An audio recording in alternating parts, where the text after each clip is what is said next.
ದೇವರೇ ಕೋಸಾಗೆ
ఈ రాష్ట్రంలో ఎన్నో రంగాలకి నాయకత్వం వహిస్తున్న నాయకులకు నాయకత్వం నేర్పిన నాయకుడు మా పెద్దాయన డాక్టర్ కోడెల శివప్రసాదరావు గారు.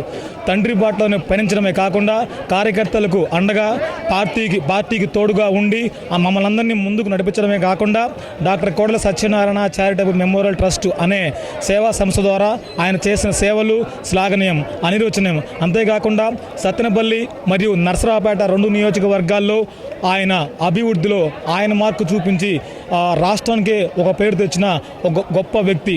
అంతేకాకుండా తను బతికుండగానే ఎన్నో వేల మందికి, ఎన్నో లక్షల మందికి వెలుగునివ్వడమే కాకుండా తన మరణాంతరం కూడా తన శరీర భాగాలను నలుగురు కన్నా ఉపయోగపడాలనే ఉద్దేశంతో మా యువ నాయకులు డాక్టర్ కోడెల శివరామకృష్ణ గారు గత సంవత్సరం ఇదే రోజు తన జన్మదిన సందర్భంగా తన అవయవ దానం చేశారు. దాన్ని స్ఫూర్తిగా తీసుకొని మా కోడెల యువసేన, మా తెలుగుదేశం పార్టీ కార్యకర్తలు, తెలుగు యువత అందరం కలిసి వారం సుమారుగా 6,270 మంది అవయవ దాన అంగీకార పత్రం ఇచ్చారు. వారందరికీ తెలుగుదేశం పార్టీ తరఫున, మా కోడెల యువసేన తరఫున ధన్యవాదాలు తెలియజేసుకుంటున్నాను. అదేవిధంగా ఇంతమందికి ఉపయోగపడి ఇంతమంది మనసులు గెలుచుకున్న మా శివరామకృష్ణ నిండు 100 ఏళ్ళు ఇదే విధంగా పుట్టినరోజు జరుపుకోవాలని కోరుకుంటున్నాను.